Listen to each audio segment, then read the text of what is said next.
না করে আমি কোনোদিন মরবো না। বিষ্ণু ইসলাম আমাদেরকে জানিয়েছেন তোমার জন্য যে রিজিকের বন্দোবস্ত, যেই অ্যালটমেন্ট আছে, সেটা ভোগ না করে, উপভোগ না করে তুমি মরবে না, এবং সেটা আপনি উপভোগ করবেন, আপনার কাছেই আসবে।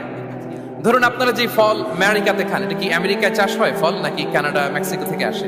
এখানেই হয়, আবার বাইরে থেকেও আসে। লেটস সে আপনি যেই অ্যাপেলটা দিয়ে আজকে ব্রেকফাস্ট করলেন, যে অ্যাপেলটা আপনি খেলেন, এটা মেক্সিকো থেকে এসেছে। ওই অ্যাপেলটা যখন কুড়ি অবস্থায় ছিল, মুকুল অবস্থায় ছিল, তখনই ওটার মধ্যে আপনার নাম লেখা। এর মধ্যে কত পাখি এসে ওই গাছে বসেছে, কত মুকুল নষ্ট করেছে, ওইটা নষ্ট করে নাই, কারণ ওইটা আপনি খাবেন। ওইটা পুষ্ট হয়ে সুন্দর একটা ফল হয়ে ইম্পোর্টেড হয়ে এটা আমেরিকাতে আসলো, আমেরিকার বাজারে। অনেক মানুষ ওই ফলটা সুপারমার্কেটে যে ধরে চড়ে নেড়ে আবার রেখে দিয়ে চলে গেছে, নেয় নাই।